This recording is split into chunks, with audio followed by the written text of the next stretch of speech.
What did Marshal Zhukov really mean when he said, well, we, the Russians, liberated Europe from fascism and they never forgave us for it. They never forgave us for this indeed. And that hideous ideology, it never seems to have gone away. Why is Europe, why are we acting kind of like so tolerant of the Nazis, including the so-called neo-Nazis in the Ukraine?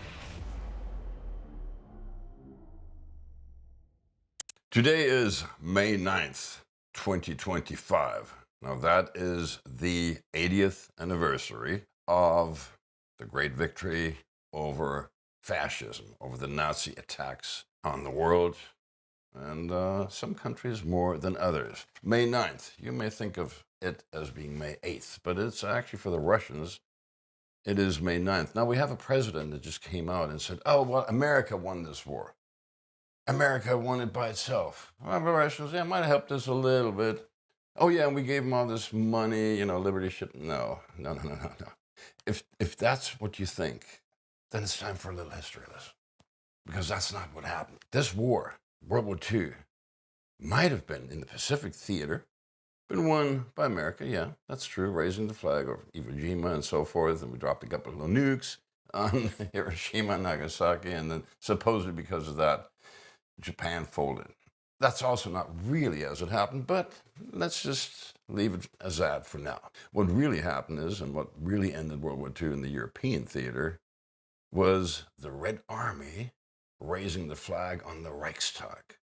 Now, you may not like communism, and God knows I despise communism in all of its forms, but that happened to be the prevailing system at the time in Russia. Brought to Russia by the West, it was European banks, American banks that brought Lenin in a sealed railway car to Moscow, infiltrated it. So yeah, it was a banking takeover of Russia. But I digress. The real point is, why celebrate May 9? What really happened? Well, Marshal Zhukov, that was one of the top Russian generals, marshals, actually field marshal, said, we liberated Europe from fascism and they never forgave us for it. And this brings me, not quite yet, but pretty close, pretty soon, to my central thesis of this whole thing. Now, why is the West claiming that it was all America? Aside from Trump's bluster and bravado and narcissism and collective narcissism for America, now we celebrate 4th of July of something that happened like 250 years ago. It's called the American Revolution, gave us a constitution, we the people and all that, freed us from British tyranny. Now, as far as the Russians concerned, May 9th is pretty much their 4th of July. And unlike us, who think it's National Barbecue Day, get drunk and go to the beach or whatever, in Russia, they're celebrating some really, really serious events. Now, America, yes, interfered in World War II, 1941, starting with Pearl Harbor, and then got dragged into the European theater at a time when Hitler was marching east towards Stalingrad, toward Kursk. What happened on the Eastern Front is Hitler wanted to defeat communism, or so he said, but what he really wanted to do, what he really wanted to accomplish, was ethnic cleansing. He hated the Jews, and we all know what happened there, but he hated one ethnic group a lot more than the Jews. He called them the subhumans, the Untermensch, okay? And that group of people would be, well, you guessed it, the Slavs. That would be anyone from Poland or Czechoslovakia, Slavic countries, all the way to Russia, which is huge. That's a lot of people. That's hundreds of millions of people as Slavs, and to categorize them all into the subhuman, the Untermensch, well, that's what fascism does. So who really defeated Nazism? Well, yeah, we went into the Battle of the Bulge. We went into all kinds of places. We went, D-Day, June 6, 1944, Omaha Beach. We all know those stories. And Normandy. All that stuff happened. We fought the Nazis in Italy. But what do you think would have happened if the Russians wouldn't have fought the Nazis in the Soviet Union, in Russia? All those German tank battalions that were tied up in Kursk and Stalingrad and so forth, they would have been in Italy, they would have been in Normandy, they would have been all over the place. And they would have pushed us right out of Europe, meaning the Americans. Russia, on the other hand, was fighting on the home front. They didn't have the luxury to either retreat or leave the war. Now, we made great sacrifices, ancestors, Americans, Brits, French, and so forth, made great sacrifices. And America lost probably, well, we don't know the exact figure, they still diverge, but let's say I think a pretty good figure would be roughly 250,000 people killed in combat. Americans killed in combat in the European theater. But what happened on May 9th is that the Soviet Union, yes, communists, yes, Slavic subhumans, went and rolled it all back, crushed Hitler's armies, just like they crushed, the armies of Napoleon, and went all the way to Berlin and planted the flag there on the Reichstag. And that's pretty much the official end of World War II, at least in the European theater. We, America, defeated Nazi Germany. We defeated fascism. Yeah, you had your part in it. Okay, when I say 250,000 people died in combat on the American side, contrast that to 27 million people that died in Russia, of which were 8 to 11 million, about a third, were killed in combat. The rest were civilians that the Nazis murdered by the millions, okay? 27 million total. About 16% of the Russian population had died. To the Russians, this was an existential war for their survival. And they look at those 27 million people that died, again, 1/3 roughly military, 2/3 roughly civilians. Compare that to 250,000 people, give or take, between 240 and 400,000 people. That's serious. Yes, we made great contributions, America, to ending that war against the Nazis. But compared to the Russians, nah, it was the Russians that pretty much won it. Did they need a little help from us? Also, yes. But to say that the Russians helped us win that war, it's pathetic. The Russians did almost all of the heavy lifting. They had much, like orders of magnitude higher kill rates of the Nazis than we ever did, okay? They cleaned that mess up. They defeated the Nazis, not us. They did. We helped them, not the other way around. Just, Trump, if you're doing these blusterous, bold statements disparaging Russia's contribution to the war, you're an idiot. You're really dumber than dirt if you don't understand. That's what really happened. Maybe you're ignorant. Maybe you're just being narcissistic. Maybe you just try to disparage the Russians. But whatever your motivation is, it's inappropriate and it sucks ass. Okay, just to be really clear. Today, May 9th, they look at this parade. They see the 27 million people there as lights, as stars in the sky, looking down and said, please remember the sacrifice we made. Remember that. That's what this is really about. We defeated a hideous ideology, and that hideous ideology never seems to have gone away. How do you explain that? What did Marshal Zhukov really mean when he said, well, we, the Russians, liberated Europe from fascism, and they never forgave us for it. They never forgave us for this indeed. Why is Europe, why are we acting kind of like so tolerant of the Nazis, including the so-called neo-Nazis in the Ukraine, when we condemn Russia and communism, as if Russia were still a communist country, as if anyone, including Putin, least of all, would want to reestablish communism? Are you insane? To say that it shows not only extreme ignorance of history and geopolitics, it also means you're really probably agenda-driven. You're not thinking straight. Nobody wants to establish the Soviet Union. No one is defending the Soviet Union. It's also not about the either-or dialectic trap, whether communism is worse than fascism is worse. It's all a form of fascism. But the point is, the Nazi ideology, which is still alive and well in, I'd say Central Europe, in Germany, in England, everywhere, and certainly in the Nazi Ukraine, that's okay. In Canada, they just celebrated a couple of years ago. They celebrated this 98-year-old guy. He fought the Russians. Well, if you fought the Russians in World War II, that means you were on the Nazi side. You were part of the SS or collaborating with the SS, like that Stepan Bandera guy. That's the national hero of the Nazi Ukraine. To say that we won this war alone and the Russians helped us is a slap in the face. It's an insult. It's an insult, and it shows complete ignorance and stupidity.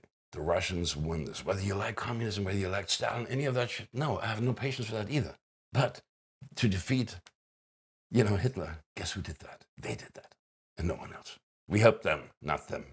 We helped them, not they helped us, okay?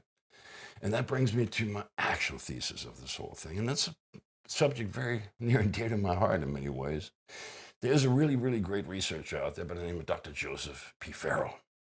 Yes, that's Irish, Farrell, Dr. Joseph P. Farrell. He wrote a great book that, if you haven't read it, you probably haven't, you need to read this book. And it's called The Nazi International, about the post-war and extraterritorial state that formed after the collapse of Nazi Germany. It's not about Hitler surviving. It's about the Nazi ideology surviving. And the Nazi International, if you understand who capitulated there at the end of World War II in Germany, Admiral Dönitz, so forth, He's saying that, but that was the Wehrmacht. That was the military branch. But the Nazi party was nowhere to be found. They never signed anything. They got away somewhere. And they also infiltrated us via Operation Paperclip, the Gehlen organization, and they're very, very instrumental in the formation of CIA. If you don't know these things, you probably have a hard time understanding a lot of connecting the dots in geopolitics. My whole point is, why did Europe never forgive us? As Marshal Zhukov said, and they indeed didn't forgive the Russians for defeating the Nazis. And the Nazis just kind of left Germany. It's like a virus. That was like, the host was Germany. After Germany lost the war, they just went elsewhere. They went underground, and then they went to Argentina, Brazil, Chile, so forth. But they also went to other places like Taiwan. Does that ring a bell? The Nazi ideology not only survived World War II, or the end of World War II, it's thriving everywhere. That's why you see people like Ursula von der Leyen and other criminals. You see them act like so hostile toward Russia because they really hate Slavs too. They really hate communism too, which I do, but Russia is not communist. What I'm saying is, these are the direct descendants of the Nazi, or the Nazi International. You need to read this book. I'll repeat, Dr. Joseph P. Farrell, The Nazi International. If you haven't read that book, go get it, read it, and it'll open your eyes to what's really going on. So if Europe is becoming, as even J.D. Vance said, a lot more fascist, a lot more Nazis in England and Germany, you like the wrong Facebook post, and the equivalent of the FBI comes to your house, searches everything, takes your computers. You post something, well, and then you go to prison for 7 years. What is a lie? Well, the Ministry of Truth in Germany. Yeah, the Ministry of Truth, they know the truth. And just listen to St. Ursula von der Leyen. Just listen to this woman. She has her own Nazi past, by the way. But we don't talk about these things. We don't talk about, the pedophile uncle that's a drunkard at the family party. We don't call these people out. These people are Nazis. They would sympathize with the Nazis. Chrystia Freeland in Canada, her grandfather was a card-carrying, real friggin' Nazi. And what I'm saying is, all the Nazis, they didn't go away quietly into the night.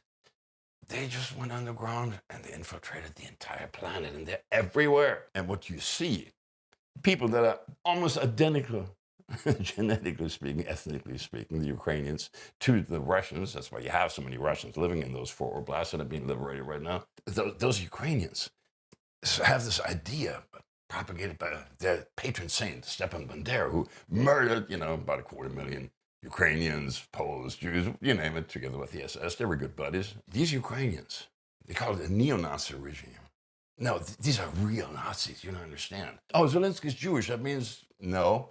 He's got Nazi handlers that told him, look, you make 1 inch of concessions toward the West, we'll hang you from the lamppost until dead. So he does what they tell him.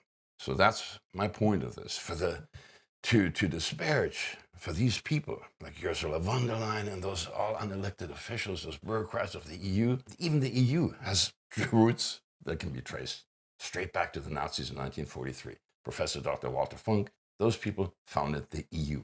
All right, so the EU has its roots way into World War II. These are Nazis. They run the Nazi Ukraine. And that Russia doesn't want them on their doorstep. All these terrorist attacks on Russian soil always traces back to the Nazi regime, neo-Nazi regime in Kiev. And that, in turn, traces back to things like the German intelligence services, MI6, and other quasi-Nazi organizations. It's all connected. It's a modern-day Nazi network. If you think I'm exaggerating or I'm paranoid, well, then you didn't do your homework. Like Mark Twain said, a lie travels halfway around the globe before the truth even gets on its britches, or some such thing. I'm paraphrasing. So the lie is like wildfire around the globe in minutes or hours.